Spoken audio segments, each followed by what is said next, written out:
the arguing, the ratings, and you know, people kind of like that. But I think when we see real stuff and people can have a takeaway from a reality TV show, which I think our episode did. I also think the episode with you and your son, it really spoke volumes to people, because those son and dad issues, or you wanting the best for your son, but your son going a different way, especially with the nowadays where you have so many young people who smoke weed. The millennials are just a different group of people, right? And like our age group don't really understand them. That's real in our, that's real. You better preach, good God Almighty. You know, that stuff is real. And, you know, if we can work through those issues on TV, you know how many people would be like, you know what, if he could do it, I could do it. Or, you know what, maybe therapy ain't as scary as I thought. You know, those types of conversations are starting to be had. And it really has a potential to be amazing. Yeah, you hit that on the head. And I think I kept catching a bad rap because they was mistaking me for anger and mean and bully and drinking, like everything. No, it's my passion to have my namesake successful, because I know what's going on outside this door. He may think he do, but it only takes one time to be wrong. I know. Yeah, I know. Yeah. Right. You got one time that either the boys coming to get you or the streets gonna get you. And I'm sure you talk to Ayana, like, be careful, don't do this, don't. Like, I used to tell him, stay out of DC. But just like when I was 20-some years old, my dad was like, stop going to DC at these clubs late at night. Because it was violent in the 80s and 90s. And what I do, go right in DC. And guess what happened? Remember, like we just say, 1992, I had a 4-door Acura, rims on it. I'm working for the Drug Enforcement Administration. 20 years old, doing my thing. He said, stay out of DC with that car. It's this, it's this, it's this. And what I do, go right to the club. I'm in the club. Anybody older like me know about the Clubhouse back in the day? You remember Clubhouse? That club uptown? By Roosevelt. I'm in there, and they call my tag out. Paper tag, Acura Legend. And I was like, and I tell my buddy, well, if I got to move, you got to move. We in front of each other.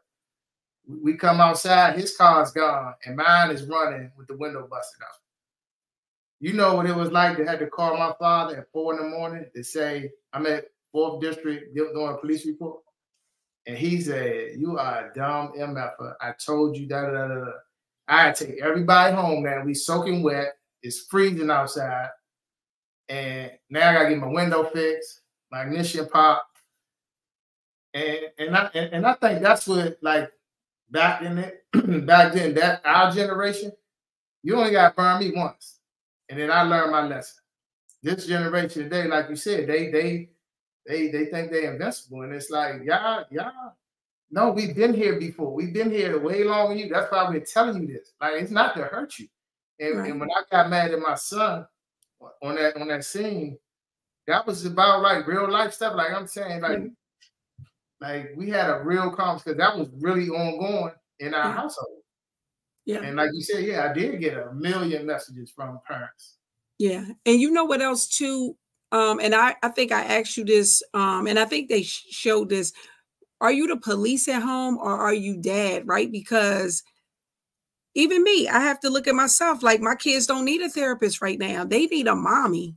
Right. And there is a difference. Right. Because I'm being a mom from my profession, because it's who I am. And the same thing, it's hard to put that police. You done told a mother her kid got killed, and then you got to go home and deal with your kids, and you don't want that for them, but you know that they're putting themselves in those positions. It's hard to break away from that, but it's necessary, right? Because they need the dad and not the police. That's a very real conversation for many officers. Most of my clients are law enforcement and first responders. And so that's a very, and even for the female cops, right? That's a very real conversation that, you know, raising children that we have to have. Yeah. But like, and that's what I'm saying. I love to see, you know, like, and you can't get realer than that. You can't get realer than that. Yeah, that episode, Top Notch was the #1 topic, relevant episode of the entire 2-3 seasons, whatever you want to call it, in my opinion. I mean, there's a few scenes that kind of hit, but that right there, and it took a lot for me, and then that'll segue into how you and I met. I guess I can start off. So how we met, guys, in 2022, I was taking a class. What was the actual class called? Crisis Intervention Officer training. Yeah. A week-long class. Yeah. So one particular day was Dr. McAllister's class, and I was kicking and screaming. I was there all week, and I said, "Crisis Intervention, okay, all right." So I'm prepared to be in there playing on my phone for 8 hours. It was whatever it was, but what stood out to me was when you started talking about the supervisors and these personalities, and when you started, and I saw your PowerPoint, it was like you were literally talking to me, dead in my face, because I dealt with those supervisors and I dealt with those mood swings. Then you touched on your home life, like all that was resonating with me, and I think I came up to you on a break or after something like that, and no, this was it. Well, once you told me you started talking about Ayanna, then it all made. I was like, oh wow, I didn't know. I never met her mom, but just to bring you guys up to speed, Dr. McAllister's daughter was fatally shot back in 2017 in DC. It was a guys shooting at nobody, just shooting, and she was unfortunately struck and later was found deceased from her injuries. I was on the scene of that. I didn't meet you or your husband because the lead detective did the notification, I'm assuming, or one of our other partners, because once those things happen, we all spread out and get to work trying to figure out what happened. And my task was to interview the young man who I guess was rapping or whatever. So we immediately dealt with him to see if he knew anything. And then the next day, my task was the autopsy. And that's what I did the next day and did the paperwork and on that. And so we never actually met. And then I ended up leaving homicide shortly thereafter. So, and I remember we were talking about the show because I had never heard of the show and never seen the show. And we were talking about it. You said, you know what? I want to pitch you for the show because you'll be good. I'm like, yeah, I love that. And then I told you I had been on another reality TV show because my daughter was killed. And then you said she played basketball. She went to Largo. And I'm like, how you know that? Yeah. And when you told me how you do it, I was like, wow, this is crazy. Yeah. And then so a year, but approximately it took me about a year later to be on the show, and then another year for them to air the episode. But you know, I always say that Ayanna's my angel, and she still be looking out for me. She's still making things happen.